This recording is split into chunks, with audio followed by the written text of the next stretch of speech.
Welcome to Speak for Yourself. I'm going to cover this up right now, Marcel Wiley. Emmanuel Acho in the building, man. Had fish sticks last night. Let's get it started with a marquee matchup.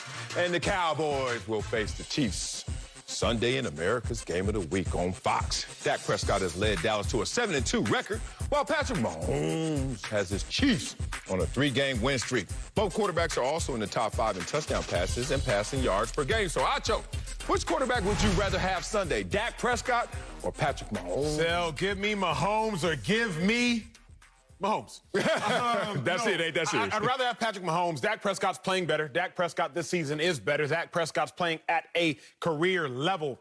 But I always talk about this. Peak performance occurs when maximal level of difficulty meets maximal level of talent. Well, I can tell y'all this much. We're about to see maximal level of difficulty on Sunday. Let's go. The Chiefs and the Cowboys, they are both going to maximize each other's level of difficulty. So now we are going to have to see both players peak because we're going to see maximal level of talent. Again, peak performance occurs when maximal level of difficulty meets maximal level of talent. Reach. So if we're going to see peak performance, then give me Patrick Mahomes this Sunday because his peak is higher. That's the only thing it comes down to for me. When I look at Patrick Mahomes this season, yeah, he has some low lows. Okay.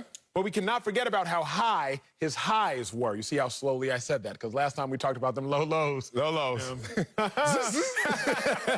We can't forget how high his highs were. 5 touchdown passes, no picks in a game. 5 touchdown passes, 1 pick in a game. We've only seen 4 or 5 touchdown pass games this season, and Patrick Mahomes has a couple of them, with Tom Brady having one and Jameis having the other. So if I'm talking about peak performance, Marcellus Wiley, give me the quarterback whose peak is higher. Surely, if we're talking consistency on the season, Dak Prescott. But I know this much.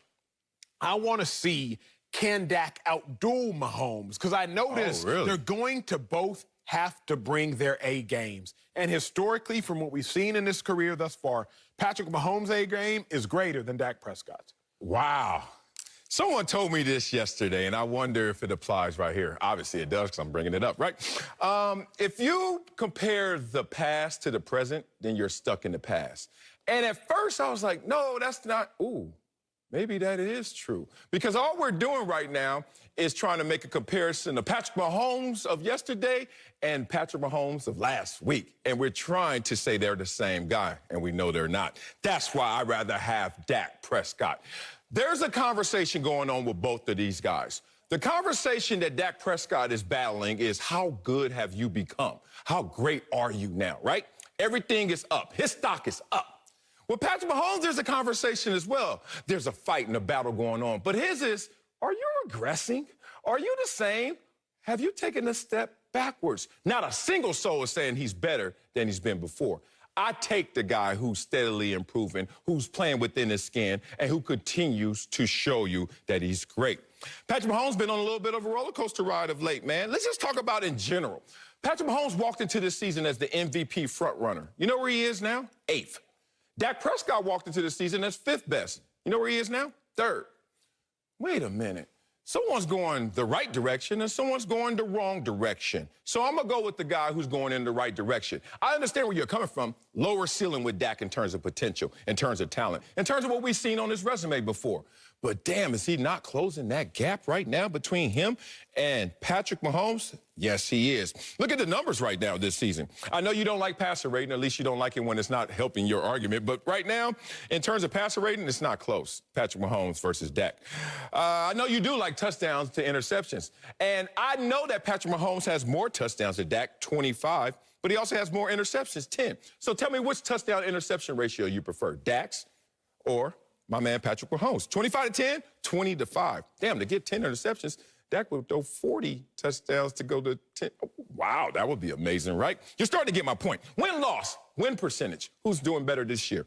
Right now, completion percentage. Come on, man. Everywhere you look, yards per attempt. Dak, the general, the field leader. Dak, who plays it so close to the vest. More yards per attempt than my man, Patrick Mahomes. All of the numbers suggested, and more so the conversation, the narrative, everything is leaning towards Dak Prescott is the guy you should have on Sunday. But the reason I disagree with that is as simple as this. If we know, or at least if it's fairly safe to assume, these two players are going to play their best, I think that's a fairly safe assumption. They're going to play best or they're going to play close to it. Is it? Well, Dak is coming off a really good game against the Atlanta Falcons, his best game of the season based on some metrics. And Patrick Mahomes is coming off his best game of the season. So if they both coming off their best games of the season and they're both incredibly talented, I'm going to assume that both players are going to play their best or close to their best. So if two people are going to play their best, then give me the one with the better personal best. That's how I look at it. We early in the show, 5 minutes in, let's go track. Let's go check it for you. Let's go track. We back. If I know that two runners, two throwers, two jumpers are going to run, jump, or throw at their best in a head-to-head race, in a head-to-head throw, and a head-to-head jump off, then who has the higher peak? Who has the higher personal best? Who has the higher climactic moment? Ooh, wow. And for me, that is where Patrick Mahomes comes into play. It's not that Dak Prescott's not great. I mean, if this was a game of consistency, if this was a game of 40 quarters instead of 4, if this was a game of 500 plays instead of 50, I might ride with Dak Prescott. But you're telling me Patrick Mahomes just has to come out here and be good for 50 plays, be good for 4 quarters, be good for 12 possessions. That is a Patrick Mahomes I trust more than I trust Dak Prescott. And it's not that I don't trust Dak Prescott, but I'm looking at peak performance, not body of work. I'm looking at highest highs, and Mahomes' high is just higher. I don't know about that, man.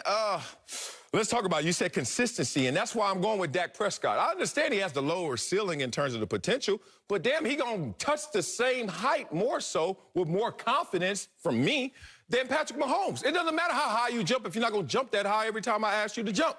And that's what Patrick Mahomes has been this year. He started off this season like, yo, I'm the MVP front runner. First game, 3 touchdowns, no interception, 131 rating. Like, you can look at the first couple games, 6 touchdowns, 1 interception. And then he plateaued. And then he regressed. And then last week, all of a sudden, he looked like Patrick Mahomes of old. But guess what that looks like if you really wanted to do a flow chart? And look at Dax. Dax is more consistent. Yeah, he had the stinker game coming off the injury. But outside of that, like the Charger game, if you really want to go there, but I mean, we're reaching, but I give you that. But it's nothing like Patrick Mahomes. Patrick Mahomes had a stretch right there, big dog, where he had 2 touchdowns and 2 interceptions in 3 games. That ain't going to cut it against Dak Prescott. This year, you got to respect that. But I love the fact that you keep bringing up consistency because that leans towards why I want Dak Prescott. His consistent excellence versus brilliance and then subpar performances from Patrick Mahomes. Here's something my pastor once told me, and I know that you just saw your pastor yesterday. I don't know if it's too early in the show. We're going to get to that because that was a special moment for you, so a special moment for me. But anyway, my pastor told me a long time ago to be slow to hire and quick to fire. I'll say it again. Be slow to hire and quick to fire. He knew I had been engaged about 17 times, right? So he was like, look, Marcellus, come on, man. You're doing it the wrong way. I was like, what you talking about? He said, be slow to hire, but then quick to fire. Dak Prescott has been slow to hire in everyone's mindset in terms of how great he is. We've been slow on Dak. Be real. A 4th rounder who replaces a franchise quarterback and wins 13 games, we still was like, that was the team. That wasn't you. So then Dak went on a mission to start showing everybody, I can do this by myself. But then the team wins started to suffer. So then we were like, yeah, it's at the suffering of your team wins that you are starting to look great. Now it's added all up. You can't look at Dak anyway and point at a weakness. Can't look at this Dallas Cowboys team, really, and point at a weakness. That's on Dak. So we were slow to hire Dak. You know what my pastor said? He also said, quick to fire. Hey, Patrick Mahomes, we're going to be quick to assess you from your heights to where you are right now. This ain't the normal Patrick Mahomes. This is not the great Patrick Mahomes. This is something less than. And we're going to be quick to point that out to you because we know how great you can be and how consistently great you once were. All of that adds up to Dak Prescott. Even the Lord, my Savior, and my pastor, my Bishop Noel Jones even confirms that it's Dak Prescott. I understand. And honestly, you and I just have different philosophies. I realized, Sel, going into this game, I need my quarterback to give me a home run. If I need my quarterback to give me a home run, then I'm looking for Sammy Sosa. I'm looking for Barry Bonds. I'm looking for Mark McGwire. I'm looking for Albert Pujols. I'm not necessarily looking for Ichiro Suzuki. I'm not necessarily looking for somebody to give me a hit. Now, consistently, my dog Ichiro gonna give me some hits. All the time. All of them. He gonna connect. Yes. But I'm looking for somebody to give me a home run because this game, in my mind, is gonna be predicated upon who's gonna hit the home run. I wonder why. It's gonna be a high-scoring affair. I need 3, 4 touchdown passes out of my quarterback. I might need 5 out of my quarterback. I need a homer. Now, I understand your train of thought is, well, I need somebody who I know is going to connect. Yeah, but connecting might not get the job done. Cool, we can, hit a grounder, see if we can get the first, maybe steal second, but I need somebody who can knock it out of the park. And I know for certain Mahomes, with 2 times 5 touchdown passes a season, can knock it out the park. Facts. It's really a fundamental philosophical difference. Yeah. I just don't think 2 touchdown passes is going to get it done in this game. I don't think 3 touchdown passes is necessarily going to get it done in this game. I think it's going to take 4 or more. This ain't a game where the Cowboys are just going to go out here and lean on Zeke. Not prime time, Fox game of the week, when you know Patrick Mahomes is on the other side. I personally don't think so. I think you know that Dak has to go ball this game because you got to go blow for blow with the best, most talented quarterback in Patrick Mahomes. So if that's the case, Sal, I need the dude who can hit the homer. But I feel you on wanting to make contact. I just don't know if contact's going to get it done. Man, I'm just trying to get on base and didn't have runners in scoring position. Did I give you my best Joe Buck right there? Oh, love it. You got to play the game that way. That's why my son, MJ, I don't know if he's going to be good in baseball, but right now he all right. You know why? Because all he's doing is just connecting with the ball. These other kids go up there, and their daddy's in their ear. I can tell, because they swing it, and first of all, you 6. What you doing this for? Like, he's re-stretching in his glove and swinging the bat, and then strike out. And I'm just sitting there, and all MJ do, he lazy, too, bat on his shoulder. And just start running. That's all you got to do at this juncture, at this phase of the game. Here's the problem with wanting home runs. There's a weakness. There's a deficiency. You haven't talked about it yet, but you don't trust every facet of your team. You don't trust everything about the Chiefs, so we got to hit home runs, right? Because you're not playing the game methodically like the Dallas Cowboys can play this game. Let's talk about the flip side of home runs. What do they say? Everybody want to talk about the negative side of the crack. Let's talk about the positive side of the crack. Everybody want to talk about the beautiful home run. Let's talk about the strikeouts, okay? Oh, Kansas City Chiefs, 20 giveaways this season. Only the Jets have more. Keep trying to hit them home runs, Patrick Mahomes. 12 giveaways this season, Patrick Mahomes. Only Sam Darnold and Trevor Lawrence have more. Sam Darnold, is he good? Trevor Lawrence, rookie. And then Patrick Mahomes? That's the problem. They are going up there, not with the lazy bat, but with it fully juiced. We got to hit home runs. And that will make you overextend yourself. That's fair. And if they overextend themselves against the Dallas Cowboys, you're going to lose the game in possessions. Because every time you strike out, you know who gets the ball, and you know this offense is potent. You know this is a top offense with a top quarterback and a top rushing game. It's going to be problems, man. They got to get out of that mindset. They need to just get on base. But this is a game. It's going to be a game of boom or bust. Yeah. I don't think there's going to be an in-between. So here's my problem with going to the casinos when I was in the league. I did not have starter money. I ain't have starter money. I have practice squad money. Can you give us numbers for this? Practice squad would make on average $3,700 a week after taxes when I was playing. That might seem like a lot. Obviously, that is. It might seem like a whole lot. But let's put this in perspective, for example. Like Larry Fitzgerald game checks would be $1 million. Like a game check is $1 million. Meanwhile, a practice squad player making $3,700. Just context. Everything in life is relative, y'all. So I'm going to the casino, right? And here was my issue. I would be content making $500. Okay. Made $500 in 2 hours? Cool, that's good. But I'm sitting next to the Pro Bowler to my right, the Pro Bowler to my left, and they're like, you ain't come here for $500. You came here to hit big. Now, in the middle of hitting big, you might end up losing it all, but $500 is, in essence, a loss because you wasted your time. What's the parallel to that parable, if you will? The parallel is simple. If you do not hit big, Patrick Mahomes, you likely gonna lose anyway, thus wasting your time. So you might as well go trying to hit big. Don't be like me trying to get $500 because in this game, 2 touchdown passes aren't gonna get the job done. You might as well throw 3 interceptions trying to throw 5 touchdown passes than throw 1 interception while trying to throw 1 touchdown pass. You got to try to win big because that's the only way to beat these Cowboys who just put up 40-plus points against the Falcons.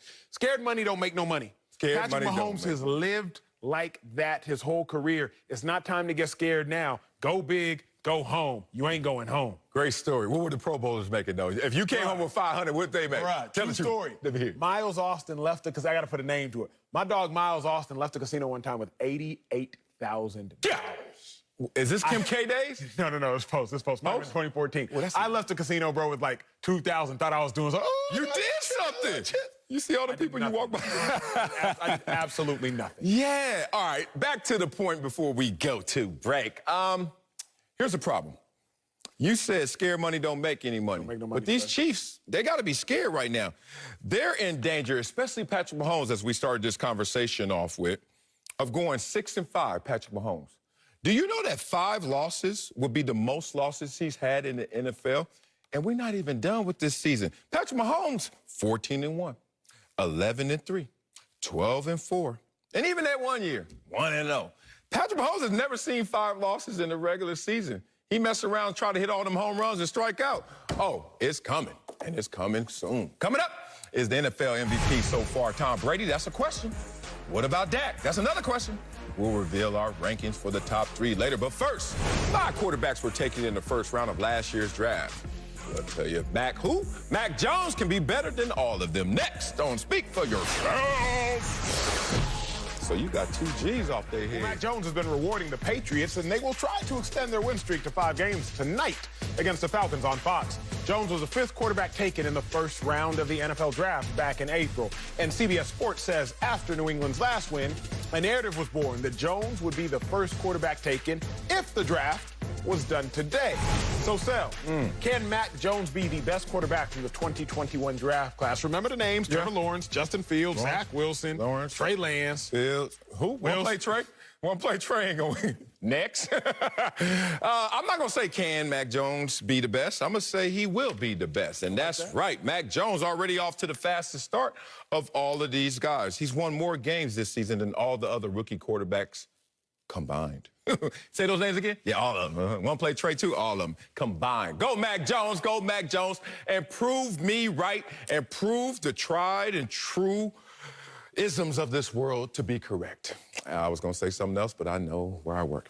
You know the rich get richer for a reason because of a few factors. Let's just say, one, the company they keep. Okay. Let's talk about the resources that they possess and the resources that they share. And then you look at Mac Jones, who goes to the best situation of all of these quarterbacks. And look how fast he's already taken root because of those conditions as well. Let's talk about those conditions. Let's list those conditions. You go to the greatest coach of all time.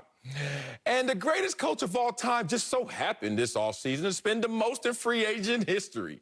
Free agency history. He goes out there and gives you all the weapons you need, and I'm the greatest coach of all time. Now, who do you have to replace?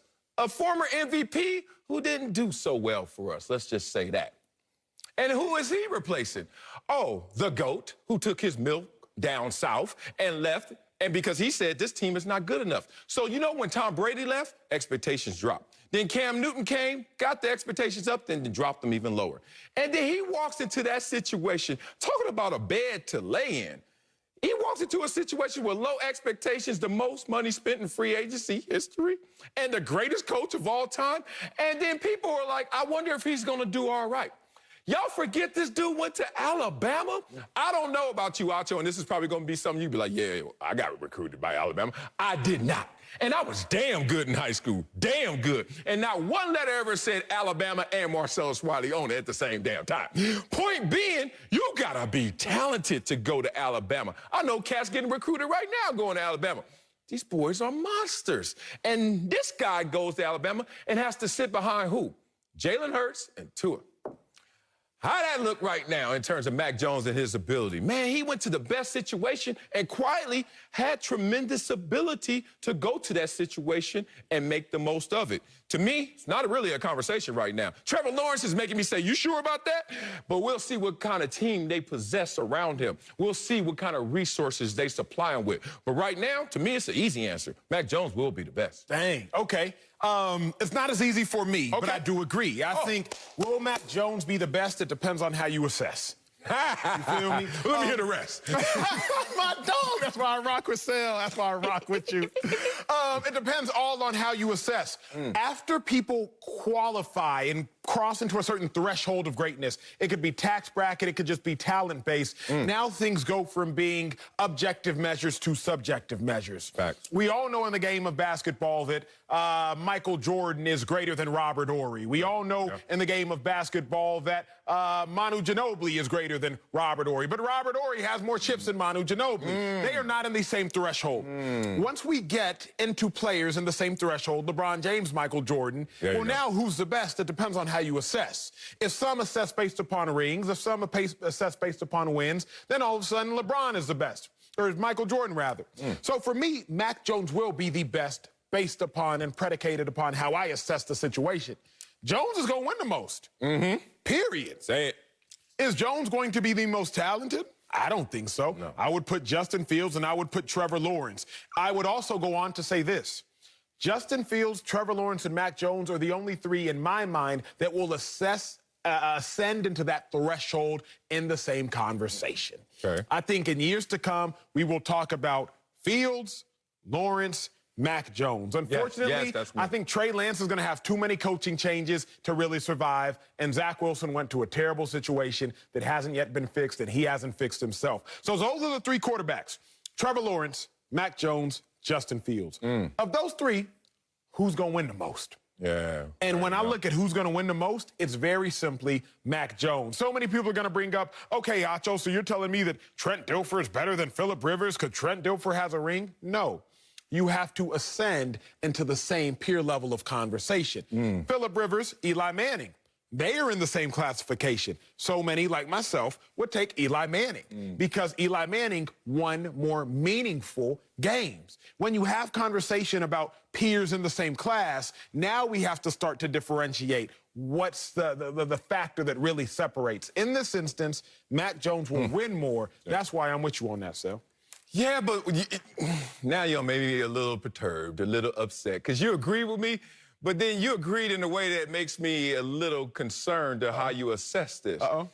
I think Mac Jones is getting slighted, and his talent is getting slighted because we're looking at the quarterback position like we look at a receiver or something. Like, how high can you jump? How fast are you? You know, the best quarterbacks in the league ever are Tom Brady, Joe Montana, and Peyton Manning. And touching their toes may have been a problem, let alone running a 40-yard dash. But damn it, that processor, this microchip that they had up here was on the next level. And if I look at the greatest quarterbacks of all time, I see similar attributes with this young man in Mac Jones. Mac Jones is not a supreme athlete, but it doesn't mean he doesn't have supreme talent. Like, we got to reassess what talent looks like per position, right? Like, you could be big, fast, and strong. I remember defensive ends used to be, you had to be 6'4", 280, right? And then they started looking at them Dwight Freeney's, Jason Taylor's, and was like, just be a little thicker than a receiver. You know what I mean? Because it's like talent at a position, we got to understand what it is. Mac Jones is supremely talented to play quarterback because he's knowing the most important thing in sports. The fastest thing on the field is the ball. And if your mind is controlling that ball at that speed, I don't give a damn how fast you are. And this is something I see all the time at the youth level. My son, everybody, they get to the ball and then they start hogging it. They start holding it. I'm like, dog, get rid of it. That's the fastest thing on the field. And Mac Jones, if you watch him, he's decisive. You watch Mac Jones right now, dog, on pace to break the all-time rookie record for completion percentage. Decisive, knows where to go with the football. You look at Mac Jones in totality, man, I'm seeing a lot of parallels to the greats. Not giving them that status yet, but certainly he does have similar attributes. I'm with you on that, and I'm not going to take away from Mac Jones' greatness, but we always acknowledge this. Tom Brady did his most damage and won his Super Bowls when he had top-flight defense. Yes. Top 5 scoring defenses. Tom Brady was in the Super Bowl, and he won the majority of the time. Aaron Rodgers, the one time he got a top 5 scoring defense, he went to the Super Bowl. Any other year, sorry, didn't happen. What does Mac Jones have this year? He has the number 2 defense as it pertains to how many points they give up, and a number 6 defense as it pertains to how many yards they give up. So I'm not slighting Mac Jones, and later in the show, I'm going to tell you just why Mac Jones is a beneficiary of the offensive scheme and why the offensive scheme is a beneficiary of Mac Jones. They both benefit from each other. But I also acknowledge this. Mac Jones is going to benefit from a phenomenal head coach in Belichick, a phenomenal defensive scheme, and a phenomenal offensive coordinator in Josh McDaniels, which we don't know if Trevor Lawrence has any of at the National Football level, National Football League. And Justin Fields, we sure as heck are questioning what he has surrounding him. So I'm with you. Mac Jones is a great talent, but he's also a beneficiary of great talent around him and a great mind around him, which is the true reason I'm going to say he's going to be the best in the class. I don't know if it's just his talent alone, but it's what he's able to do with all the pieces around him and the coaching around him. Yeah, and that's part of it. Look, I get it. We can have a deep, layered conversation about isolating the variables. Barry Sanders, if he played in Dallas, oh, my God, you know, that's the conversation we're trying to avoid, but we're falling into it a little bit. That's part of the game, bruh. When I got drafted, if I didn't get drafted to the Buffalo Bills, 52nd pick, second round, if I would have just went to the New England Patriots and did the exact same thing, you know what I would be standing up here saying? I'm a Super Bowl champion. Like, I was just born into something different, right? They won the Super Bowl 2001. I was still building my rookie deal, not doing jack. Oh, Super Bowl champion Marcellus Wiley. Who knows what comes from that? So the point of it is, where you put your head down, where you're raised, where you're born, it matters. Okay, let's have a barbershop conversation then. I just want to. I don't go to the barbershop. Well, you here now. Sorry. Phillip Rivers, Eli Manning. What about him? Who's better? Phillip Rivers. Okay, Emmitt Smith, Barry Sanders. It's not even close. I love you, Emmitt. Barry Sanders. Okay, so you choose the more talented player over the more winning player. Right. Okay, then if that's the case, then do you think that Mac Jones is in fact more talented than Trevor Lawrence? Trevor Lawrence? No, I don't think Trevor Lawrence, but Trevor Lawrence is going to grow up like I grew up. Like, it's going to be some work to get to where you want to get to. Like, I grew up in Compton, South Central. Like, it was work, bro. I had to navigate. Trevor Lawrence going to have to navigate, along with Urban Meyer, how to make this a destination. Jacksonville has never been able to stay a destination. Then why are you saying that Mac Jones will be the best if you think Trevor Lawrence is better? Okay, because he's better, but not by that much of a difference if you factor in what his conditions are. I played in Jacksonville, so I know what Jacksonville looks like. Duval County, respect, but it's tough down there in terms of continuously being great. This is how I have the conversation. Imagine you Justin Fields. Like, to me, it's Justin Fields, Trevor Lawrence, and then it's Mac Jones, all in that tier one. But I say by conditions, it's going to be Mac Jones. If you're in Chicago right now and you're Justin Fields, you're the most talented at the rookie quarterback position. Do you rest at night like if you were in Foxborough? Could you rest the same? Knowing you got the greatest coach of all time? Nope. Knowing you got a tremendous coaching staff? Nope. You even got a quarterback whisperer as your head coach. And how's that working out? So you got to do not only what you're supposed to do, but you got to pick up a little of the slack from the others who don't seem like that they're fully capable of doing their job. That's too much to ask of a youngster. Meanwhile, Mac Jones just shows up, it's ready-made, kind of like our show. The producers make everything so easy for us. Tell the people how long before we get on this show and this set. Minutes before, we're ready to roll because everyone else is doing their part. I don't think in Jacksonville, and I don't think in Chicago, they're going to all do their part. So then, I feel like it's not that Mac Jones is the best. He will have a better career is really what you're getting at. Wow. Is Tom Brady the best quarterback ever? I say yes, but I believe best quarterback or just had the best career? The reason I say yes is because the reason is if you are the best quarterback, then it will translate to winning the most. But I feel like you have the philosophy of best is most talented. I am certainly, if you make me be binary and pick one, I pick talent over just team success. Because I know, listen to this. My man already, Mac Jones, has a higher passer rating than Tom Brady had in his first season, second season, third season, fourth season, fifth season, and sixth season. It took Tom Brady to his seventh season to have an aggregate objective measure passer rating higher than what we're seeing right now from Mac Jones.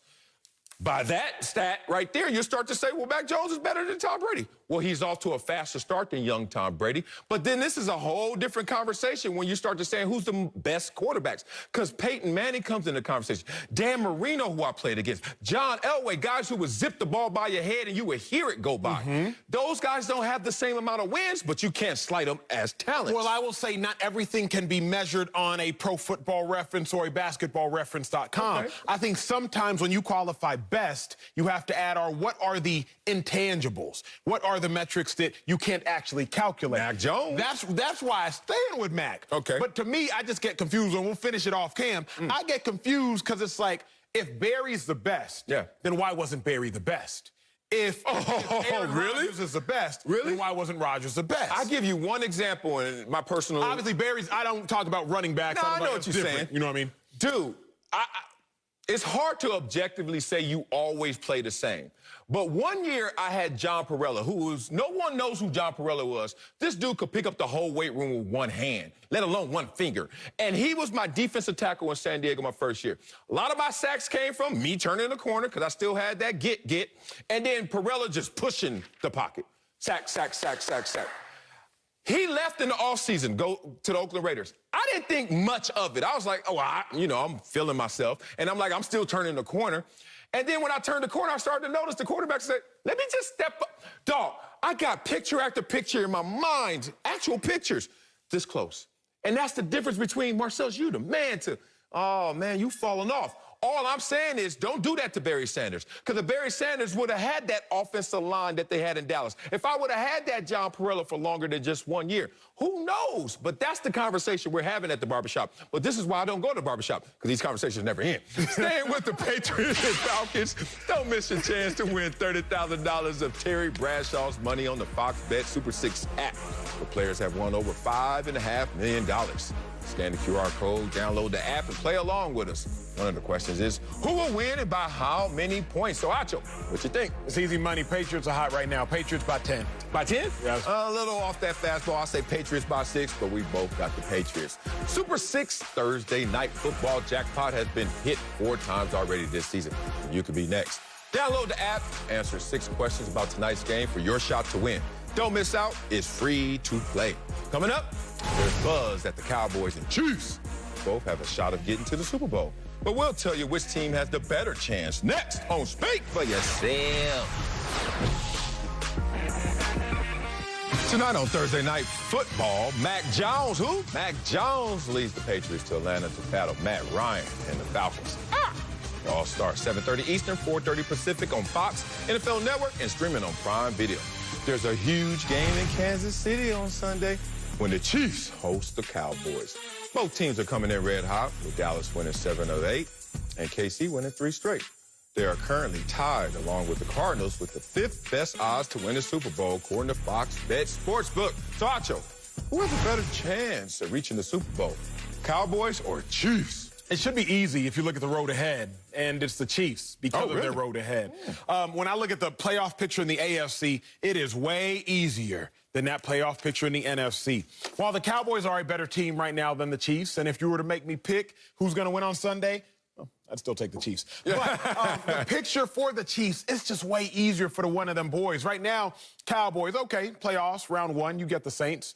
But round 2, you're looking at the Cardinals. And then in the NFC Championship game, it's either the Packers, who are your playoff demise, or it's the Buccaneers, who are the world's playoff demise, because Tom Brady is at quarterback. I'm all about the road ahead, Sel, not just who I am, but who do I have to and what do I have to go through? I think more importantly than all that, though, is the Chiefs have gotten their sorriness out their system.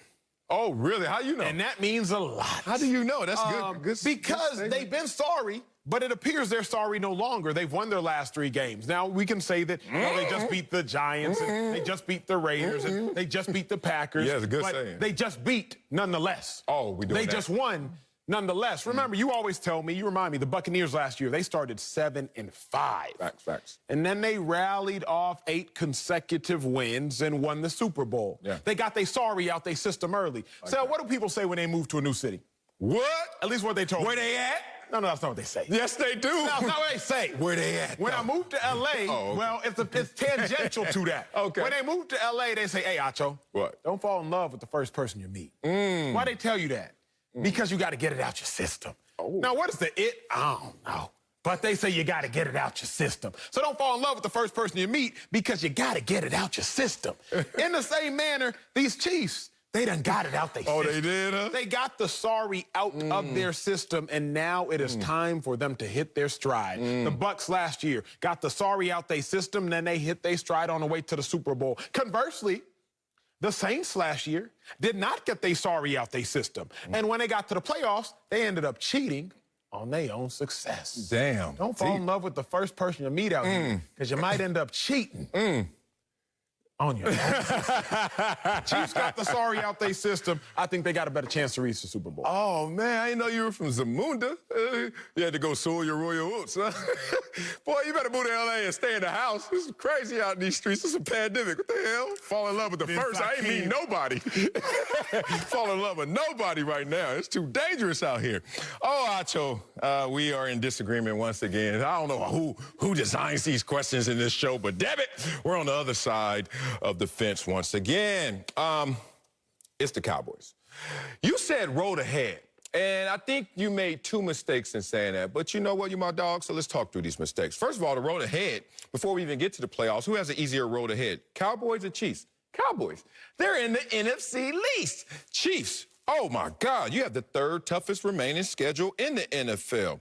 Win percentage of Cowboys opponents going forward, under 500. Chiefs, over 500, 57.7%, 577 as they like to say it. Okay, so we got to the playoffs, though. And then Acho brings up AFC contenders. Look easier than NFC contenders. I agree. But then I learned this the hard way. When you're talking about the playoffs, you should never talk in plural. You should talk in singular. You know why? Because it's a do-or-die situation. You ever been in a fight? Yeah. You ever been in a fight you thought, I should whoop his? Yeah. And he ever throw a haymaker? Brian Bimbo caught me right here in front of Davita Adams. Tell you, little dude, wow, it's over. In any fight you watch, professional, amateur, on the streets, on the corner, it only takes one. It only takes one of these contenders to snipe the Chiefs. So AFC contenders, who cares about all y'all? Who cares about the depth of the playoff berth and playoff seedings? It's about that one team that the Chiefs is going to face. And if they on this roller coaster like they've been of late, then it's going to be a problem for the Chiefs. Let's talk about that. There was a 14-2 team by the San Diego Chargers years ago. How'd that go? Got to the playoffs, one and done.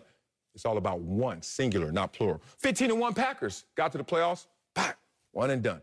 It can happen to you if you're playing great. It can happen to you if you barely get in. But the point is, how are you playing? So then when you start reading all the Chiefs wins, and I'm saying, how are they playing in these games?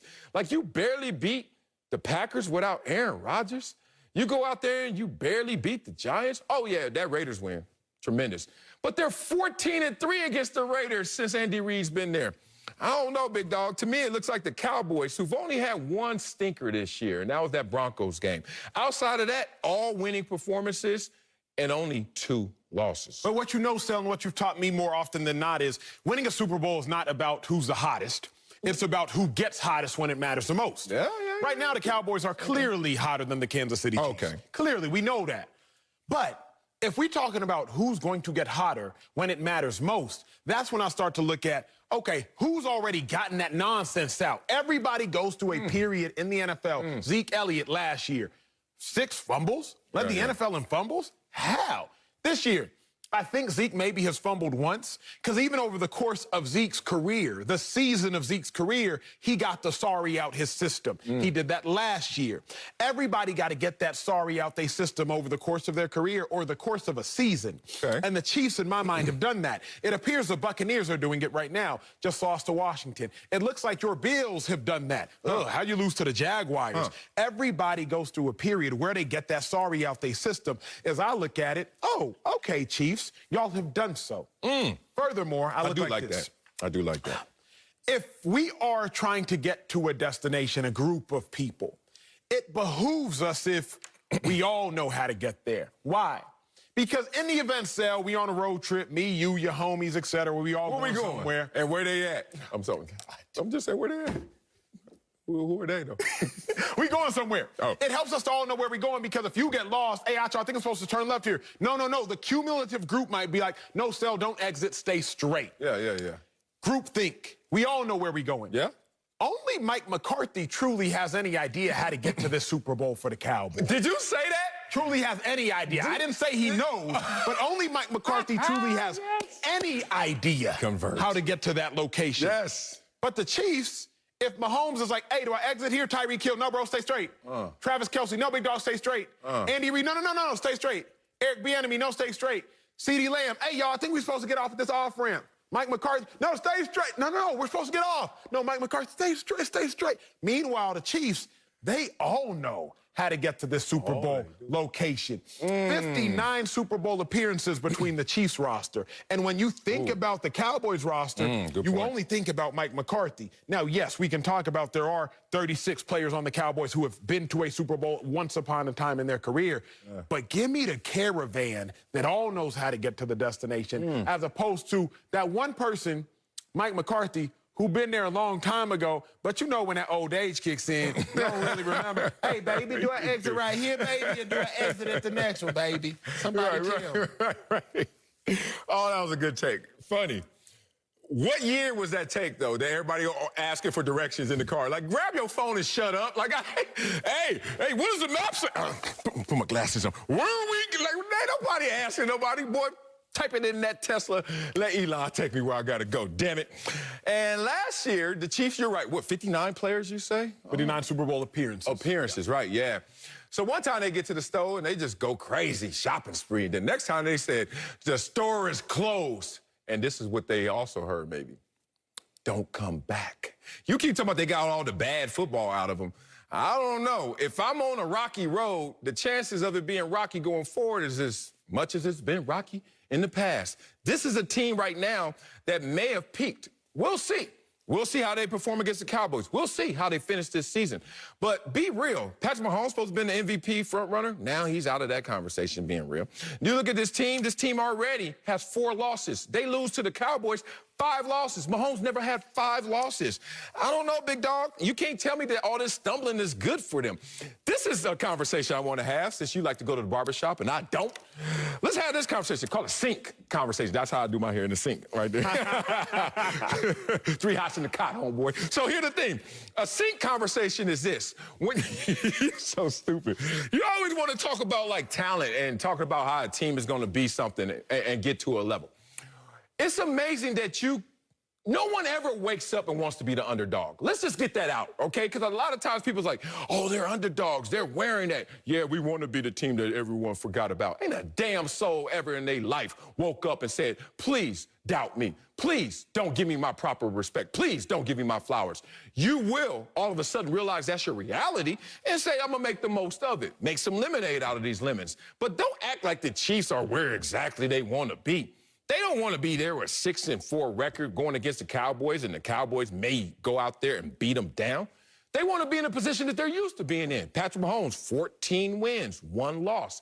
That's where the Chiefs are supposed to be. This is unknown territory for them. We'll see how they navigate it, because so far, it's been a roller coaster. I don't like sink conversation. You don't like the sink conversation? Hey, close cell 6. Coming up, a number of quarterbacks have a case on why they should be the NFL MVP. We're revealing our rankings for the top 3 next on Speak for Yourself. Yeah, just take all that off the top. There are a lot of names and star power in the race for the NFL MVP, but is there a front runner? Good question. Josh Allen has the top odds right now, according to Fox Bet Sportsbook. And Tom Brady, Dak Prescott, Matthew Stafford, and Aaron Rodgers round out the top 5. So with that, it's time to give you our top 3 MVP candidates heading into Week 11. So, Acho, who you got at number 3? At number 3, big dog, I have Dak Prescott. Dak Prescott's number 3. He's number 3. I said number 3, not 1. Okay, go ahead. Do you. The reason Dak is number 3 is because the one statistical category that he is leading in, I don't even know how to calculate. Oh, that's on you. That's a you problem. No, it's not. It's not. Hey, now. Okay. You know what I'm saying? You know how you started acting when people came around and blew when you was going up. You know what I'm saying? Ain't nothing changed. Oh, what's up, homie? Okay, chill. I went to private school. With that being said, Dak is number 3 because the one category he's leading in, passer rating. What's that really mean? Why are you minimizing it? I know what it means. He's 3. Dog. He's still high. It's touchdown over interception, time of possession, minus how many Gatorade breaks times. Yeah, exactly. Use the Pythagorean theorem to calculate it. Dak is a dog right now. He's been balling this season. He's my number 3, not my number 1, but he's still a savage. Oh, my number 3 is only at number 3 because, man, you got to get healthy, big dog. It's Kyler Murray. If Kyler Murray was out there balling, 7-1 record, right? But then, you know how it goes. Kind of like, as you know, the collegiate game with Heisman hopefuls. And then you go out there, and that's the most fickle race there is. You can have a bad quarter, and you a Heisman hopeful, you out the race. Well, Kyler Murray, you missed a game, 2 games. you out the race. That's how it is. But to me, he was balling out of control. He's still top 3. It's interesting, Sal, you even got him there missing the last 2 games, bro. He's missed, what, 20% of his team's games? Like, highest completion percentage. You know what his completion percentage is? Leads the NFL in passing yards per attempt. You know what that is? Second highest passer rating, which I love. And then also, dog, he was 7-1. Like, nobody else has a better quarterback record than Kyler Murray. But it's easier to show up when you ain't got to show up every week now. Damn, I think you have to penalize Kyler Murray the same way you penalize somebody who played bad. Yes, I did penalize him. He's not number 1. He's at number 3. But by his win percentage, whew, he's been out there tilting. All right, Acho, who you got at number 2? Number 2. I don't know what this is going to be. Tom Brady. Because Tom Brady actually leads the league in something we can all calculate. What's Y'all that? know how to calculate passing touchdowns? Because I do. You throw it, they catch it in the end zone. That's a touchdown. So Tom Brady leads the league in passing touchdowns. But more than that, Tom Brady has only chosen 1 L, and that is being sorry for a game. Okay. See, somebody, you got to pick a hill to die on. You can't be sorry in a game and be absent. Kyler Murray has chosen the L of being absent. Dak Prescott missed the game, and he was also sorry in a game against the Denver Broncos. Yeah. Tom Brady, he just chose 1 hill to die on. That was being sorry in 1 game. With that being said, he's my number 2, a beast thus far. Okay, it's Tom Brady for me as well, number 2. So we do agree. See, everybody always think we always got to be on opposite sides and beef out. That ain't this show, homeboy. So let's talk about Tom Brady. You talking about, do you know how to calculate passing touchdowns? Yeah, I do. Some of them are 1 yard. Hey, where's Gronk early in the season? Here you go, big man. And then some of them are bombs. And some of them are yards after the catch. Yes, sir. So don't you go up here and start slighting statistics, because every stat out there can take an L. All right, Acho. Now, who's your MVP front runner right now? Oh, well, woo! I'm about to throw my cards except I need them. Godly, I'm hyped. Jackson. Talk that talk. Lamar Jackson hasn't missed any games due to injury, unlike Dak Prescott, unlike Kyler Murray. Oh, wow, and Lamar Jackson hasn't played bad for any games. His team has, but he has. Unlike Tom Brady, Lamar Jackson averages 343 yards per game. That ranks 14th, or actually, he has more yards per game individually than 14 teams do collectively. Top 3 running backs for Lamar Jackson. They've been hurt. Starting safety, Deshaun Elliott, IR. Starting linebacker, starting season, IR. Marcus Peters, Pro Bowl cornerback, IR. Starting left tackle, Staley, IR. Starting rookie left guard, IR. And somehow Lamar Jackson still has his team atop the toughest division in football. MVP. MVP.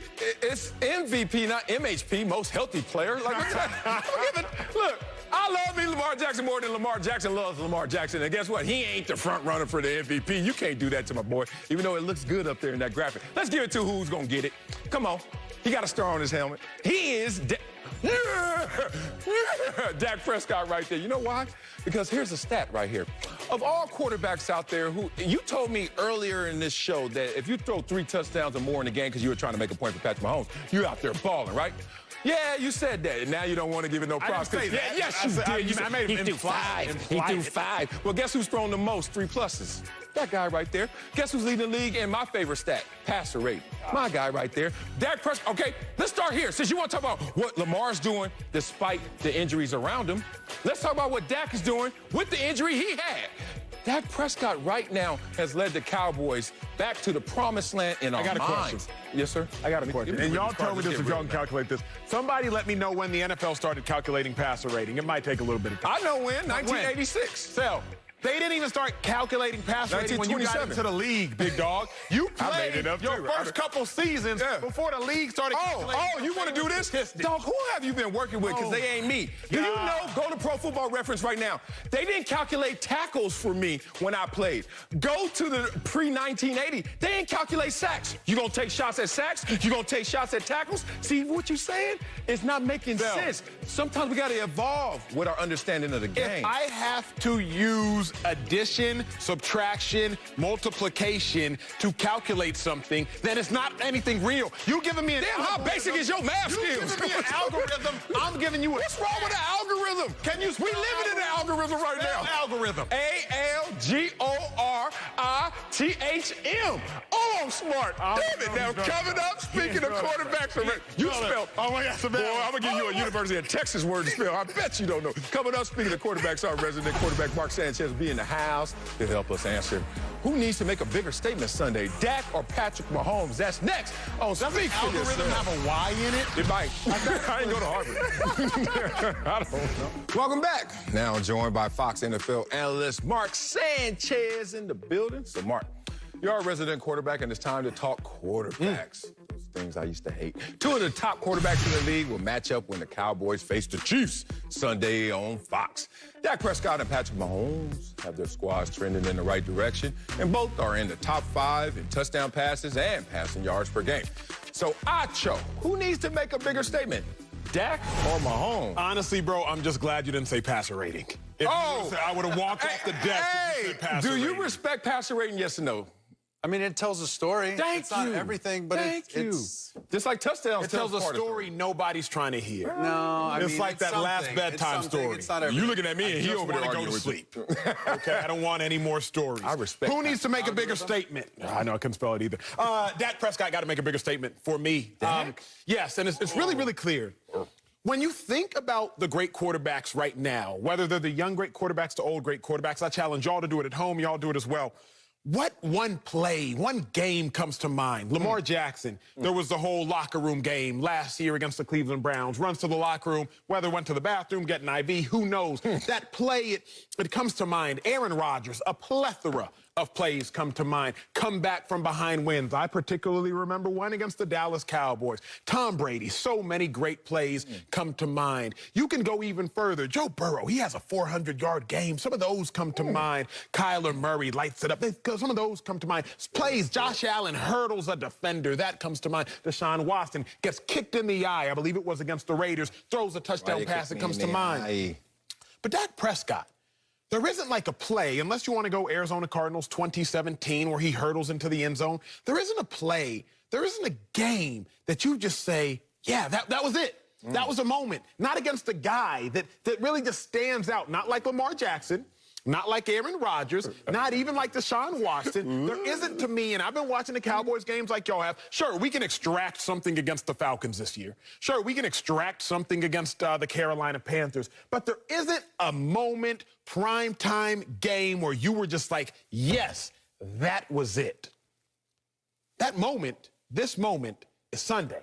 Fox game of the week. Because Dak, when it comes down to playing players in his class, we haven't seen him dominate and win the game this year. Tom Brady's supposed to be in Dak Prescott's class. Really, outside of that interception Tom Brady threw at the end of the game, Brady had a higher, wait for it, passer rating. Hey, not buddy. Only that, Brady won the game. Now, Dak Prescott, yeah, he beat Sam Darnold, and yeah, he beat Jalen Hurts, and yeah, he beat Matt Ryan, and yeah, he beats those guys. But when it comes down to Justin Herbert in his class, Dak didn't really outperform Justin Herbert. No touchdowns, 1 interception. So now, Dak, you better see Patrick Mahomes. Y'all are both in the same tax bracket. Y'all both the highest quality of quarterback. I want to see Dak both outplay Patrick Mahomes and win the game, which we all know he's capable of. It's just time to see it. Coach, hold on. Coach, see exactly. Didn't that sound like Coach? You're like, all right, bro. Okay, before he signed this deal, before he tragically hurt his ankle last year, bro, that team was hanging on by a thread, mostly that defense that was just non-existent, right? This is true. My man put the squad and D-Town on his back. Are you kidding me? He earned his contract that he's now reaping the benefits of last year in all those signature wins when he had to throw for 350 plus week in, week out. Bro, he was doing it all. Two of them? Bro, all 2 of those signature wins? Bro, he's doing it all last year just to keep them competitive. They were scoring 30 a game. They had to because they were giving up 30 plus. But did that make a statement? Because that did happen. How does it not? I mean, he won 13 games straight his rookie year. Well, why? If that's not a statement. To me, how did it not? Because his rookie year, he had 23 touchdown passes, I believe 26 total touchdown passes. That's not riveting. Remember what Aaron Rodgers said, y'all, last year. Aaron Rodgers said, my worst years are better than your best years. Aaron Rodgers' worst year, 26 touchdowns, 2 interceptions. He was talking about Dak Prescott. No. Oh, really? You think Aaron Rodgers is scared to say somebody's name? Not anymore. Not anymore. He's scared to say, or is he still lying? He's scared to say vaccination. He's scared to say Johnson & Johnson. Right. Come on, man. No, all I'm saying is Dak has done it time in and time out. He's played well all year long, and he doesn't have to make a statement like I think Mahomes has, and Mahomes is guilty of trying to make too much of a statement before these last 3 wins that they just ripped off. He was trying to do too much because he's making up for an offensive line that's not the same as it was in their Super Bowl runs. It's a receiving core that's not the same as it was in their Super Bowl runs. They're missing Sammy Watkins, and fine. He's in the back 9 of his career. That's fine. I understand they let him go. But he helped that team. So Mahomes was guilty of trying to do too much. Dak knows what it is. Dak knows when he has to do too much, like last year, and got himself hurt. And then now he knows, hey, this defense is going to give me the ball back. I can go out and play a B-plus game, a B game, a B-minus game. I probably will play an A anyway, but I can get away with certain things. I know how to win. I know enough in this league where I don't have to force anything. Bro, he can go throw for 400 if you need it. He can go toe-to-toe with Tom Brady if he needs to. Damn. Like, he's that dude for this team. I think Mahomes is trying to do too much, and will try and do too much in a big game like that. So who has to make a bigger statement? I mean, neither of them, it's not necessary for anybody's, like, career and, like, rankings and all that. But for us to argue up here, yeah, I think Mahomes has more to prove than Dak does. I'm with you, Mark. It's certainly Patrick Mahomes. Let's just play this simple game. Arrows pointing for Patrick Mahomes this year and Dak Prescott this year. Is the arrow pointing up or down for Patrick Mahomes this year? I mean, it was... right. It was shaky. Right, shaky. What about Dak Prescott? Definitely skyrocket. Okay. So who needs to make a bigger statement? Who needs to make a bigger statement to make this obvious that they're still improving as a young quarterback in this league? It sounds like Patrick Mahomes. I think you confuse statement with moment because you kept giving me moments, but here's the statement for Dak Prescott. There's so many moments that it's a statement. And you can't just think of one. Thank you. That's how beautiful this dude is. He was a 4th rounder. What round? Me? You. Oh, six. Oh, don't sneeze. You in the league, bro. I'm 2nd rounder. Look, you want to sneeze? 2nd round. Number 5 up here, right? Expectations all on him. He can't go anywhere as soon as he lands at the stadium. Hey, Mark, we have some balls for you to sign. Sure. 2,000 of them. You, 10. Me, 11. That's how it went, right? This dude was a 4th rounder. He went from that to good. Thrown into the fire, rookie year, went from 4th rounder to good, and okay, capable replacement for Tony Romo. Turns out to be a great replacement for Tony Romo. Turns out to be a franchise player. And now is on the cusp of being a bona fide star. Not just because of money, not just because of the Dallas Cowboys, by performance. It's never been for Dak Prescott performance-based. It's always been, well, we gave you opportunity. You look good, and they didn't look good. They look good, and you didn't look good. It's all coming together right now. Who needs a moment? But I give you one. New England Patriot games. When he played against the Patriots and the way that he performed, even in that injury at the last play, Dak Prescott, touchdown pass, limps off the field. To me, that's a moment for Dak Prescott if you want to go there. But in terms of statement, from 4th rounder to be this guy right here, enough statements made. I'll give you that. I like that moment. I really like that moment. But, fellas, we have to quantify this in totality. Let's just look at the quarterbacks Dak Prescott has beat this year. Oh, don't do that. Darnold, Hurts, Jones, Ryan. Oh, I can't do this. Wins in 2020. Daniel Jones, Matt Ryan. You know what? Since you've been petty about passer rating, name the guards and tackles that Aaron Donald beat this year. Go ahead. Nobody gonna name that. You know what? Nobody give a damn. Nobody want to hear that. Please? Okay, yes, you can. I'm just letting you know how petty you've been. Your Honor, can we shut up him? I don't even know the court terminology. Can we shut up him? Can he shut up? Your Honor. Contempt. 2019, Jeff Driscoll, Jared Goff, Daniel Jones, Case Keenum. Twice. Eli Manning, Josh Rosen, Carson Wentz. I'm not picking on anybody. I'm just saying. Everybody. That's how you get your stats. I'm just telling you who he beat. I'm not telling you who he played. You see, this year I had to leave off names like Tom Brady. I'm not telling you who he played. I'm just telling y'all who he beat. That's the problem. I want to see Dak Prescott duel with the heavyweight and come down victorious, Sal. Matt Ryan ain't a heavyweight? Not anymore. You know this. They thought they were replacing Matt Ryan. Well, they talk, but they ain't finished. He's also not playing against that player. He's not. You don't compete against the other quarterback. It ain't a doing TV. Passing league tournament or something. Players up here. There's 3 players up here. Challenge. Remember the old quarterback challenge? It ain't Here's like my that. thing, yo. I can't stand when people do this. I can't Hey, stand you when people doing do this. TV, bro. I can't stand when people do You're a this. player. Of course, nobody's going up against anybody in football. The duration of a game. You go against, yes. You go one-on-one against I go against an offensive tackle. Not the entirety of a game. You know how it goes. What you They'll mean? move you, if you're in the lead end, they'll move you inside. They'll move you outside. They'll move you to the opposite side. J.J. Watt, Aaron Donald. They'll go from. I don't want to go too Did you football. just say I dog wasn't elite? That's all I heard.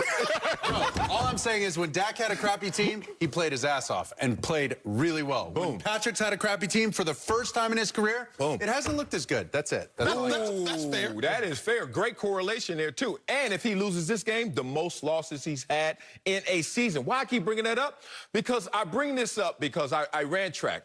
Mark, you a fan of track yet? Have we warmed you up to track? Take this. We're talking track again. I have no idea. I got a story. And Acho knows my favorite track runner is not Usain Bolt. It's O.B. Moore, who didn't make it to the pro level and live up to all the expectations. High school phenom, record books, everything. This dude was next level. And what happened to him is 2 things. Injury, and he got out of his comfort zone. Because coming back from injury was the first time he ever got second. First time he ever got third. And had to respond to like, yo. And I'm going to be real, and this is my dog, and I love him to death.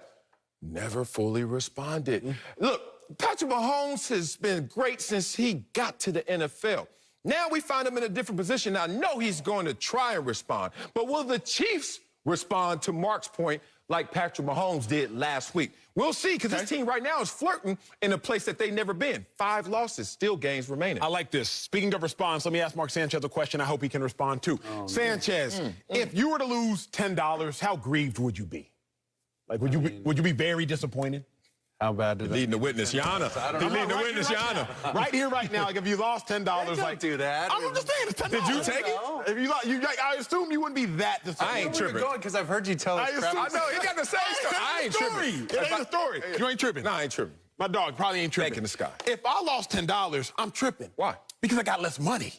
See, in this economy, in this economy, Dak Prescott, he has less money, figuratively, not dollars and cents, but he has accrued less than Patrick Mahomes has. So if he has accrued less than Patrick Mahomes has, he is more nervous about losing because he has less than Mahomes has. Mahomes has 2 MVPs. Patrick Mahomes ain't even, Dak Prescott ain't got 2 playoff wins.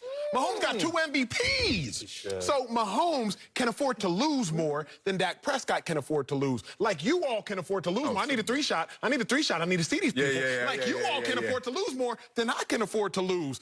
Dak has to make a bigger statement because he does not have as much as Patrick Mahomes. No, I'm listening. I am Dak Prescott. Losing this argument, I am Dak Prescott. That's what he does. If he doesn't do that, he always talks about my son that just made me say, oh, I love you too, Acho. Let me unretweet that house you just bought. Since $10 is messing, $10 is messing with Acho's pockets. How you unretweet? Go to commercial. Coming up, I will. Mac Jones is having a good rookie season. But we'll tell you if he's a system quarterback or the next great quarterback. That's next on Speak for Yourself. Yep, that tweet gone. Mac Jones has helped lead his Patriots to 4 straight wins. Next up for the rookie is a road game against the Falcons tonight on Fox. CBS Sports wrote, quote, we need to be careful about anointing him. Really? And the Patriots have constructed a quarterback-friendly atmosphere for Jones. Damn, backhanded compliment, Acho style. Mark is back, but Acho, is Mac Jones the system quarterback or the next great quarterback? I think it's both. I think Mac Jones is the next great quarterback because of a great system. If I can show y'all what I mean, Sanchez, can we take a trip? Field trip.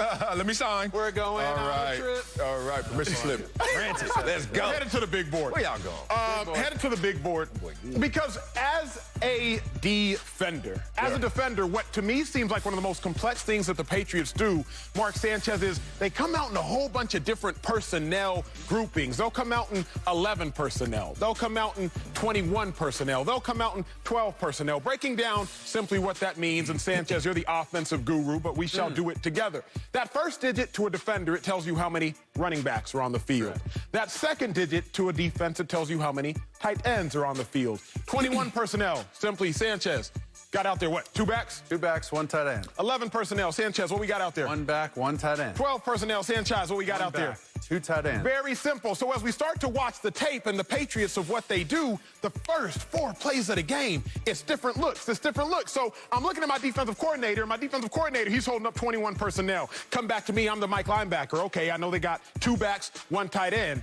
Okay, let's see what the play looks like. As the play starts to roll, Patriots come out there in 2 backs, 1 tight end, but Sanchez, we just talked about this. What's this look like? This is a YY set. It looks like a 2 tight end formation set, although the horses on the field are a running back, fullback, tight end. That's the fullback who just moved, and all of a sudden that changes things as a defense, confusing me, confusing my picture. Okay, that's the very first play of the game. Second play of the game, my defensive coordinator, he holds up another sign. I look at it, it's 11 personnel. What that means is somebody has to run on the field, a defensive player has to run off the field. Patriots come out, 11 personnel. Sanchez, a true 11 personnel look. Just a 2x2 set, 1 back, 1 tight end, and then all these numbers, they got to equal 5. So just fill in the rest with the receivers. You got 3 wideouts. Why is this so confusing? You see Hunter Henry, you see Ramondre Stevens, because every time the Patriots change on offense, I have to change on defense. Mac Jones, huge beneficiary of stressing out the defense. Okay, that play ends. I look to the sideline again, 2 plays later. My defensive coordinator holding up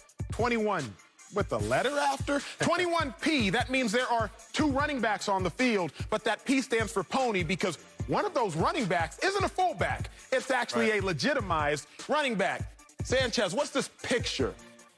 This looks like a 2x2 11 set. 11 set. It looks like 11, 1 tight end, 1 running back, but really, this the pony. Extra running back. That's an extra running back who's actually on this play going to come around the play and get a reverse. So now as a defense, I don't know what formation to come out in because the Patriots just went from 21 personnel to 11 personnel to 21 pony, which you rarely ever see, thus you can rarely ever prepare for.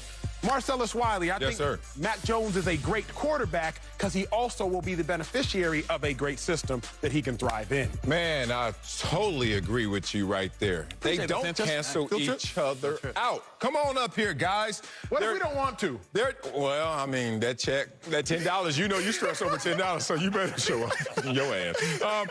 They're not mutually exclusive. This is my problem with even the question being asked. Yes, he's a system quarterback, and yes, he's going to be a great quarterback. Like, why are we trying to make these things exclusive? System quarterback, Joe Montana. Tom Brady, system quarterback. For 20 years, Tom Brady was a system Thank you, right? Exactly. The West Coast offense, Bill Walsh, that was a system, right? And that makes Joe Montana a system quarterback. Tom Brady with Bill Belichick, we continuously say he was a system quarterback. But that's the issue. There doesn't have to be a negative connotation to the word system. Correct.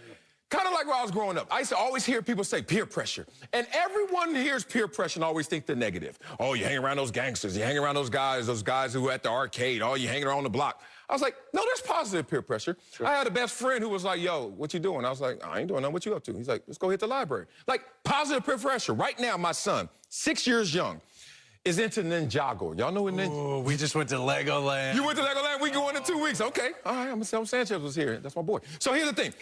If you know Ninjago at my son's school right now, that's social currency right now. The system is in place that, hey, we don't want y'all kids knowing all this craziness. Can you TikTok to the latest video and shake? Nah, they into Ninjago, positive peer pressure, because all it is like Voltron and stuff we grew up with, teaching them principles of life. And then all of a sudden, we're going to have a little ninja doing it instead, right? Point being, if you're Mac Jones, you can sleep well at night.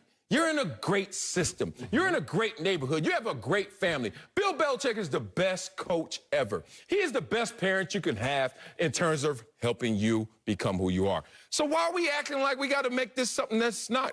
Every other quarterback that tries to do it by himself, tries to pick up the whole coaching staff, how does that turn out? Yeah, he's a system quarterback, but yeah, he's going to be a great quarterback as well. I agree. And listen, he's a guy who's played 10 games, right? It's only 10 games in. He's 6-4. Most importantly, he takes care of the football, okay? He knows what can get him beat. He rarely has negative plays, okay? Unless he can help it, he's getting it to the back. He's throwing a fan a souvenir in the 7th row because he throws the ball away so quickly. Yeah, that's right. And nobody can get their hands on him. When they do and he can't help it, okay, tries to cover up the ball as best he can. But here's the deal. He's doing it with receiving core. I mean, this ain't like, these aren't just like household names right now. He's doing it with running backs that it's running back by committee, a Rolodex of running backs, and a running game that's hit or miss. The reason you got to formate these plays and put different personnel groupings on the field consistently and keep mixing it up is because they don't have the dogs to run. They don't have the horses to run the entire game and just sit in 11 personnel with an X, a Z, a solid slot player, a tight end, and a badass running back. If you have that, sit in 11 and go rock like the Chiefs a couple years ago. Yeah, that's what they did. But if you don't have that, okay, now what? Here's what we have, and this is something special about the system. The system is the system, but the system is based off of the personnel, the players. KYP, know your personnel. The most important thing that I think Josh McDaniel does with everybody. When you had a young Brady, that system looked a lot different than Brady in year 18, 19, 20. Yeah. So credit to Mac Jones for understanding the system. And credit to the system for putting Mac Jones in perfect places. Credit to Mac Jones for understanding the system. Credit the system for understanding Mac Jones. I like both of them. I think that Mac Jones is obviously a system quarterback, and he's going to be a great system quarterback, but every quarterback is a system quarterback. I look at it like art. Even abstract art is still a version of art. Because if you were to go and try to present cubism or surrealism or pointillism as abstract art, they would look at you like, no, that's not abstract. So even we look at the Patrick Mahomes, who doesn't appear to be in some sort of rigid system. There's still a system within what Patrick Mahomes does. Even if we look at Cam Newton of old, the old school Carolina Panthers, who didn't look like they were in that much of a system. There's still a system within how they play the game. So kind of in agreement with everyone.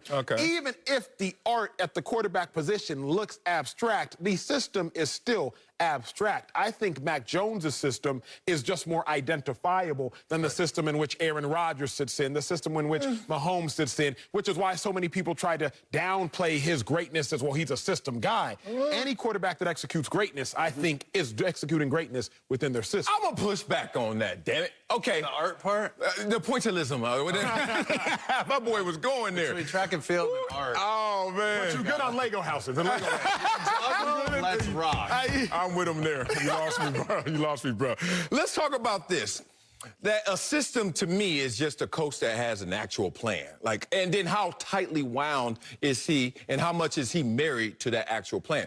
We've been in systems before that are loosely based, right? You've seen the quarterback be able to have the freedom and liberty at the line of scrimmage. Peyton Manning's system was kind of what Peyton Manning was. Exactly. Peyton Manning, right? Aaron Rodgers is kind of more what Aaron Rodgers was. That's why they had their little issue at first, Matt LaFleur and Aaron Rodgers. He's like, yo, my system is me. Like, it's not what you're going to come in here in terms of play calling. And then there's a system like this, pretty rigid. Like, just do this, stay within yourself, and things will work out.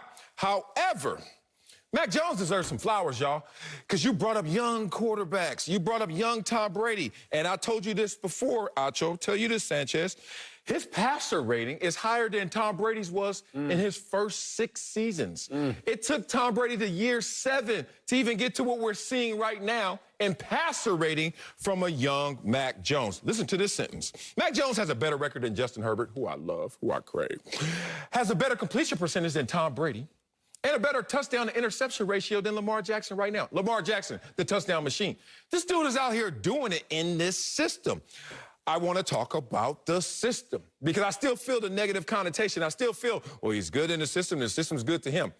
Independent. He went to Alabama, damn it. The dude could play some football. Let's just be real about that. Every level he's won. At every level he's won, every level he's done it.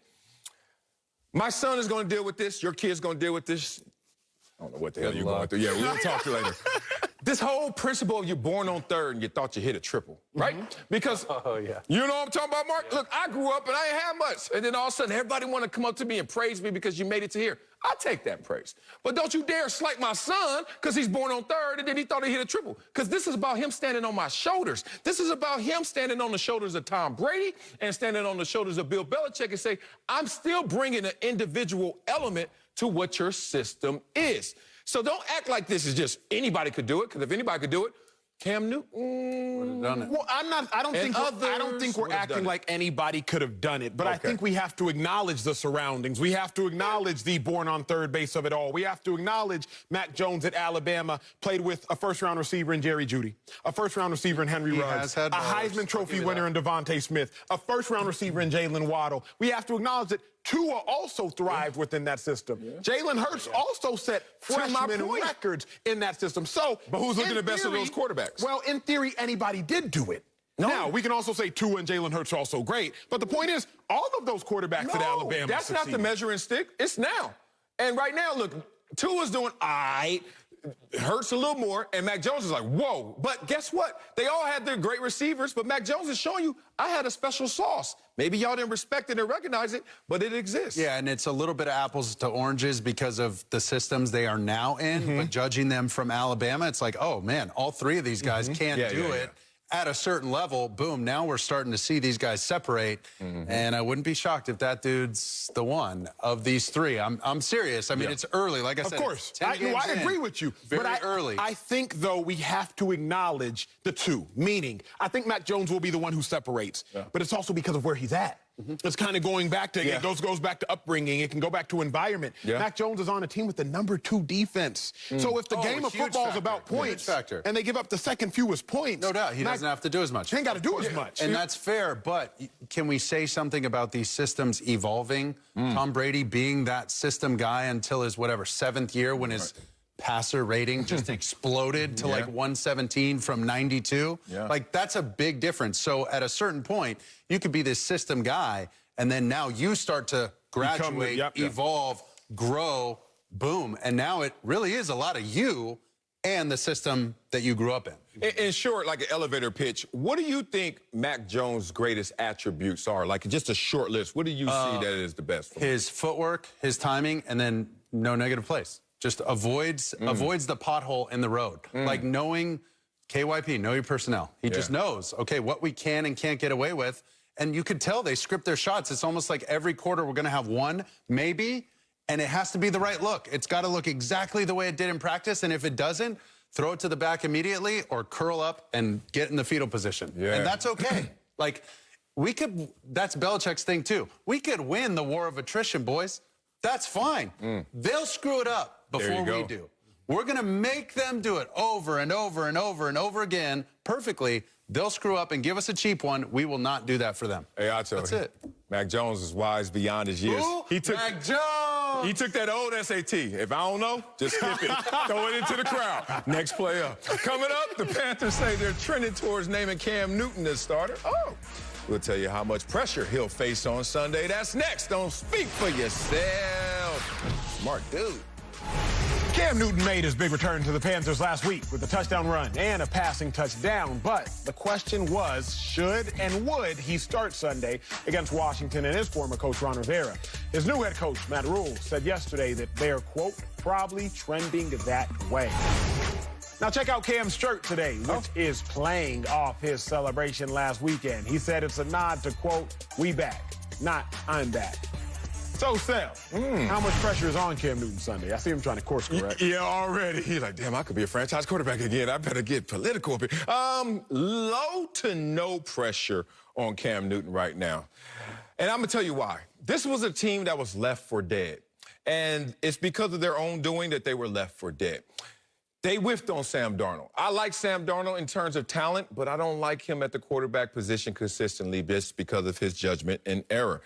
Now, if you're left to dead, P.J. Walker's not the answer. Let's stop that. Can we stop that? He has some talent in there, and we're going to see what that looks like, but in a reserve, limited role. It's not going to be as your franchise quarterback. So now, in case of emergency, you break glass, right? And here comes Superman, Cam Newton. But what they were trying to deal with was more than just a little fire that ice is starting to sink at the house. This was a forest fire. This team was left for dead. This season was over. They were going to waste the #2 defense in the NFL because they didn't have a quarterback. And you go as far as your quarterback takes you. So you break glass. Here comes Cam Newton. And if he can't save all of this, you going to blame the fire extinguisher for not putting out the forest fire? Like, are you really going to be looking at, damn, Cam? No, I'm going to look upstairs if I'm Cam Newton and be like, can I finally get an offseason? Can I finally get a preseason? Can I come back home fully, unpack my bags, and let's try to run this thing going forward? Because Cam Newton found himself in that same position in New England when it was no offseason, no preseason, barely go out there, and then all of a sudden is expected to make miracles. I just think this situation is low to no in terms of Cam Newton have to really go out there and do it all himself. Has the #2 defense, has C-Mac right there. Ride that instead of putting it all on Cam Newton. So I think there's a decent amount of pressure because the NFL isn't so much asking, what can I get? Can I get an all-season? Can I get a defense? It's more so you get what we give you. Ooh, that's how the NFL goes. You know it, I know it. It's like, hey, you're going to get whatever it is that we give you, period. So what you've been given, Cam Newton, is an opportunity to play again, first and foremost. That's right. An opportunity to play for a franchise that loves you, and also a premature opportunity to start. For being honest, you haven't really earned the right to start based on what you've done as of late. You earn the right based on who you are and what you've done historically. I think there's a decent amount of pressure because the Panthers know their final 4 games of the season. Buccaneers, Bills, Saints, Buccaneers. Okay. You know it's going to be hard to win all 4. You're not going to win all 4. It's going to be hard to win 3. You're not going to win 3. You might win 2 and maybe 1. So with that being said, Sel, you better beat Washington coming up next, and you better beat the Dolphins after that, and you sure as heck better beat the Falcons, because after that 3-game stretch, it's on and popping. And that's when the playoff life is on the line. So if you can't beat Washington, you're not going to be able to beat the Bills. If you can't beat Washington, you're not going to be able to beat the Bucs when they're actually playing for their life and their seeding. There's pressure because you got to be able to handle the lightweights just to fight the heavyweights. You can't beat the lightweight. They're not going to let you into the ring versus the heavyweights. Great points. Great take. But I heard you, and then you took us to the end of the season and talked about how daunting that looks. But this is the same team that couldn't even foresee themselves being in this position. So if I didn't see this situation coming to reality, why do you now expect me to look at that situation like it's a daunting task?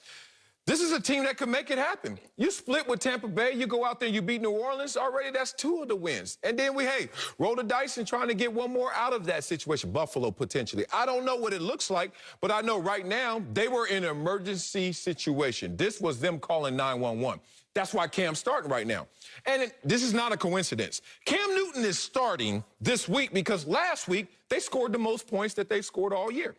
You can say it's coincidence and it was P.J. Walker. You can't say P.J. Walker. He didn't score any touchdowns. Cam Newton, in his first 2 plays, scored 2 touchdowns. That's juice. That's electricity. That's lightning in the bottle. Now we're going to rub the genie and see how much more we can get in terms of making a wish. If you look at Cam Newton, it's a perfect situation. That's why I'm thinking it's low to no pressure. There's the only pressure of, wow, Cam, you kind of did hit the ground running last week in a limited basis. Now it's your team. What you gonna do? And I remember that pressure when I was a backup my first few years. Backup. And, dog, I used to love the expectations of a backup only because if you go out there and get 1 sack in 20 plays, people are imagining, dog, if he played the whole game, he gonna destroy him.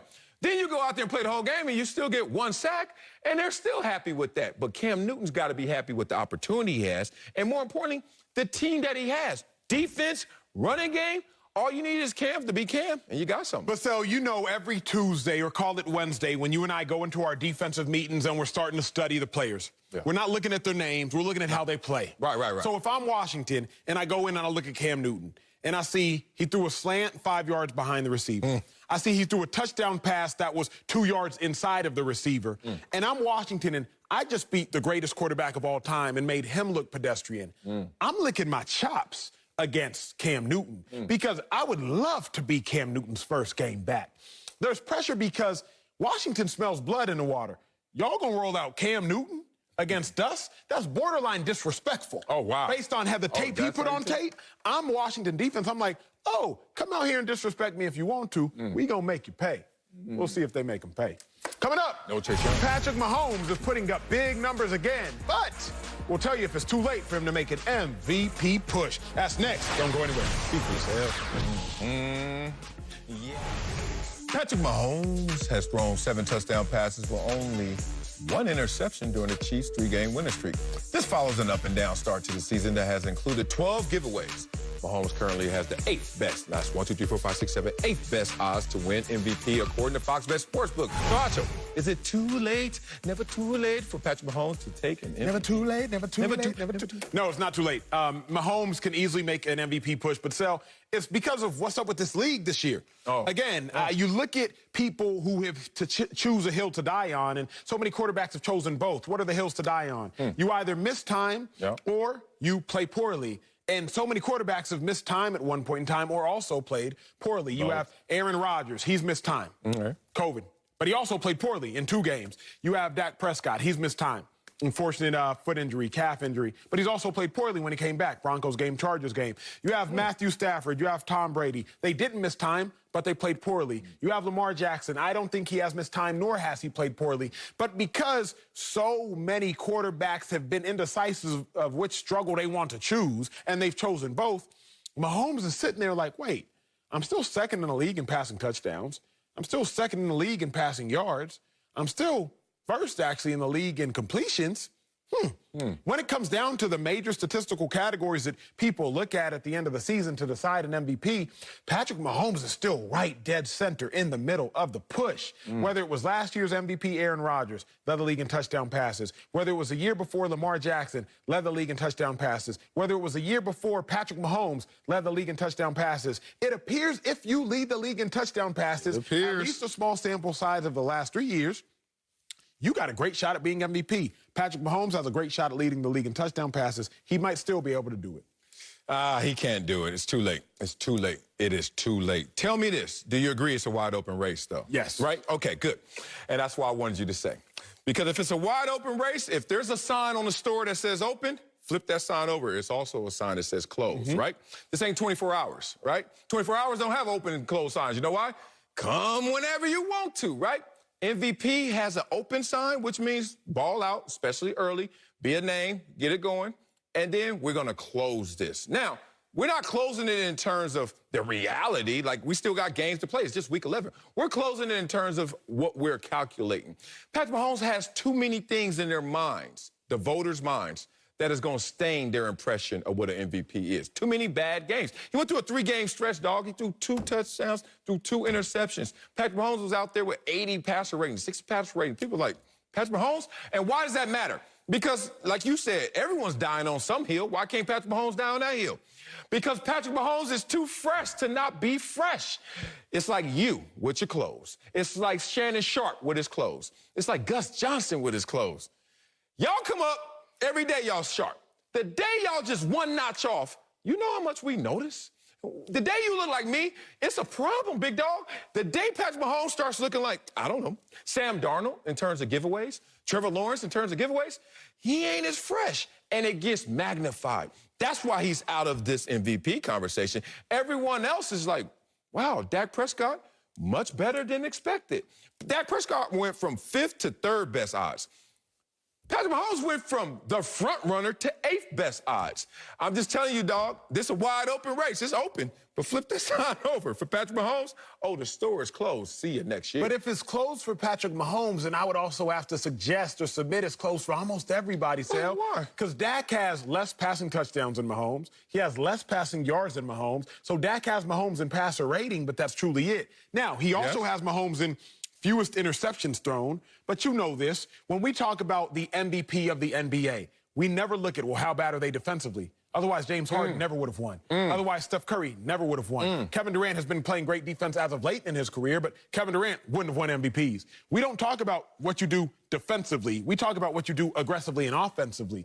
So when we look at the NFL, we don't talk about, well, how many interceptions did they throw when they win the MVP? We just say, how many touchdowns did they throw? That's just the world we live in. We only care about the good you do. We don't necessarily care about the bad you do. Well, to me, I would just hear them singing. I can see the MVP voters right now in the little room saying, be in before week 10. Like, before week, at double-digit weeks, it's like, whatever. But beyond that, this is the problem with it. You keep giving me everyone who has less stats than Patrick Mahomes, as they should, because there are less expectations of you having better stats than Patrick Mahomes. If I saw my son right now touch an 8-foot rim, like 8 feet, I'd be like, dang, because I got low expectations. He's 6. If he could do that. Meanwhile, if I do it, you're like, you can't dunk. You would come at me different, right? That's how I'm looking at Patrick Mahomes this year. Like, this ain't your rim level. Who brought it down to this level? You hanging out with Sam Darnold. That ain't P. Holmes. Coming up, CeeDee Lamb has his quarterbacks back. We'll tell you if he's keeping it 100 or just 99. That's next on Speak for Yourself. What a show. We gotta end it the right way, because y'all know how we get down, baby. We only keep it 100. But others, They be lying, y'all. So we got to get to the bottom of who's really telling the truth. Case in point, Cowboys star receiver CeeDee Lamb was asked if his quarterback, Dak Prescott, is the best quarterback in the league. Take a listen to his response. Of course I'm going to say Dak's the best quarterback in the league. Why not? He's putting up great numbers this year, and he's distributing the ball amongst a lot of us. And, you know, he's keeping us all happy. Most importantly, he's leading us. Damn, CeeDee Lamb keeping it 199. He keeping it hype. He is living life. CeeDee Lamb, whoever is in Dallas with CeeDee Lamb is enjoying life. That dude, what's he looking at up there, first of all? And then the breath before amongst. Like, he's like, I got a big word coming. Amongst. Look, I know one thing. Dak is going to run for office one day. And I know who's not going to be his campaign manager. That dude right there, because he didn't say it with his chest. Bro, he keeping it 99. I love CeeDee Lamb. First and foremost, of course he loved Dak Prescott because he's the highest targeted and got the most catches on a team with Amari Cooper, $100 million receiver on it. CeeDee Lamb is that dude, though, so I ain't mad at him for lying. But keep telling, he didn't lie. He told his truth. He told his truth? He told his truth. It didn't align with the truth, but that's okay. That's it for us. We'll see you tomorrow. What was he looking at up there?